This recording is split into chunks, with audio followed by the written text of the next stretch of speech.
Assalamualaikum warahmatullahi wabarakatuh. Dengan saya Mirtul Hasanah dan saya Sheila Nurrahma. Kami di sini akan menjelaskan tentang biografi Presiden ketiga Republik Indonesia, Eyang B.J. Habibie.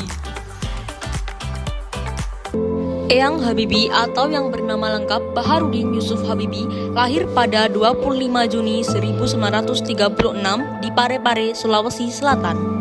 Eyang Habibie merupakan anak keempat dari 8 bersaudara. Ayahnya bernama Alwi Abdul Jalil Habibie yang merupakan ahli pertanian dari etnis Bugis Gorontalo. Sedangkan ibunya bernama Raden Ajeng Tuti Marini Puspawardojo yang merupakan spesialis mata dari etnis Jawa. Eyang Habibie menempuh pendidikan di SD Parepare yang kini menjadi SD Negeri 4 Parepare, dilanjutkan di SMP 5 Bandung, dan dilanjutkan di SMA Kristen Dago Bandung, dan dilanjutkan perguruan tinggi Institut Teknologi Bandung dan RWTH Aachen di Jerman Barat. Mendapat gelar Diploma Insinyur pada 1960 dan gelar Doktor Insinyur pada 1965 dengan predikat summa cum laude. Habibie juga memiliki kisah asmara yaitu dengan Hasri Ainun. Habibie dan Hasri Ainun Besari adalah pasangan yang dikenal karena kisah cinta mereka yang tulus dan penuh pengabdian. Habibie bertemu Ainun saat mereka masih sekolah di Bandung. Ainun adalah teman sekelas adik Habibie. Setelah bertahun-tahun berpisah, mereka bertemu kembali dan jatuh cinta. Keduanya menikah pada 12 Mei 1962 dan tak lama kemudian pindah ke Jerman, tempat Habibie melanjutkan pendidikan dan karirnya di bidang teknologi penerbangan. Ainun adalah sosok istri yang setia, sederhana, dan kuat. Ia mendampingi Habibie melewati masa-masa sulit dari hidup sederhana di Jerman, tekanan pekerjaan hingga saat Habibie menjadi Presiden Indonesia. Di balik keberhasilan Habibie, Ainun adalah sosok penting yang selalu mendukung dan menjaga keluarga. Kisah mereka menjadi simbol cinta sejati. Setelah Ainun wafat pada 2010 karena kanker, Habibie sangat terpukul dan menulis buku Habibie dan Ainun sebagai bentuk cinta dan penghormatan terakhir. Buku itu kemudian difilmkan dan menginspirasi banyak orang karena memperlihatkan cinta yang setia hingga akhir hayat. Cinta sejati itu adalah ketika kamu bisa setia bukan hanya dalam suka, tapi juga dalam duka. Ainun tidak pernah mengeluh. Dia selalu ada untuk saya sampai akhir hayatnya. Kata-kata Habibie tentang Ainun bukan cuma romantis, tapi juga penuh makna kehidupan. Eyang Habibie seperti yang kita ketahui adalah seorang yang memiliki kejeniusan di atas rata-rata, di mana dirinya diakui tidak hanya di Indonesia, namun juga diakui oleh dunia.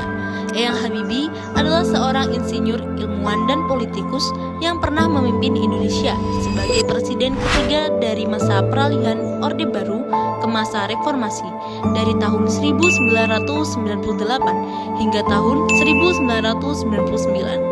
Eyang Habibie adalah manusia jenius yang memiliki jam terbang dalam masa-masa peralihan, mulai dari peralihan di bidang pesawat terbang, peralihan tumbuh besar di masa genosida dan orang-orang kiri di 65 sampai peralihan masa krisis Orde Baru ke reformasi yang membuatnya menjadi penting dalam demokrasi Indonesia. Saat kuliah di Jerman, Eyang Habibie bisa terbilang sukses dan membuat orang Eropa terpukau. Pernah suatu waktu, Eyang Habibie mengikuti ujian masuk kampus ketika pengumuman namanya diketahui tidak tertera dalam daftar. Namun ternyata bukan tidak ada nama Habibie di dalam daftar, tetapi namanya berada di paling atas sehingga orang sulit melihatnya.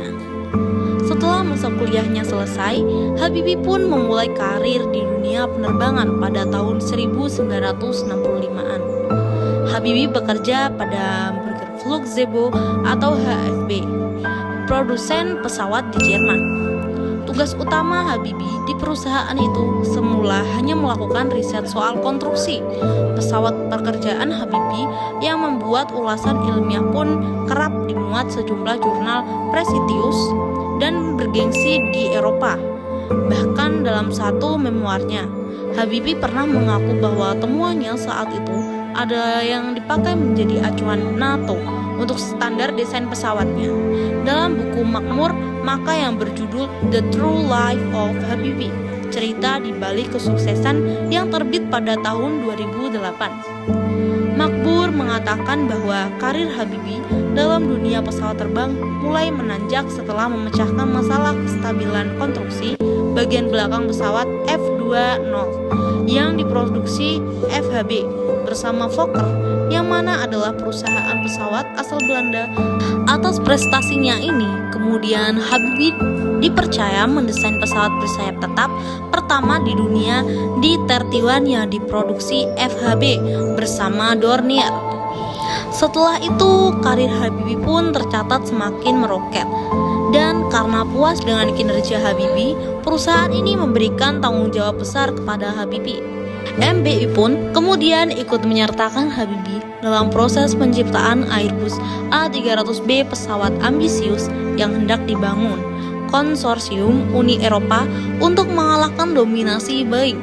Dan di saat Habibie ikut membangun A300B inilah terjadinya teori perambatan keretakan lahir dari otak Habibie. Penemuan teori inilah yang kemudian membuat Habibie diakui sebagai ilmuwan.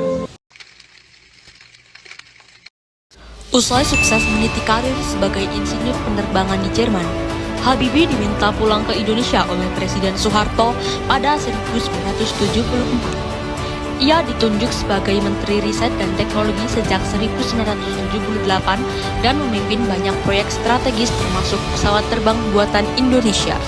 Tahun 1998, di tengah krisis ekonomi dan tekanan rakyat, Habibie diangkat sebagai wakil presiden lalu menjadi presiden ketiga Republik Indonesia setelah Soeharto mundur. Masa pemerintahannya Mei 1998 sampai Oktober 1999 sangat penting karena membuka era reformasi, membebaskan pers, membuat pemilu demokratis, dan memberi otonomi daerah. Namun, keputusannya membiarkan referendum Timor Timur membuatnya dikritik dan laporan pertanggungjawabannya ditolak MPR. Habibie tidak mencalonkan diri lagi dan memilih mundur dari dunia politik. Ia menghabiskan sisa hidupnya dengan mendirikan The Habibie Center dan aktif dalam dunia pendidikan dan teknologi.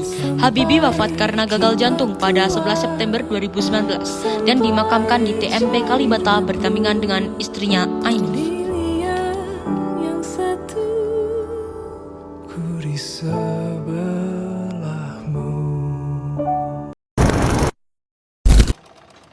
Ainun.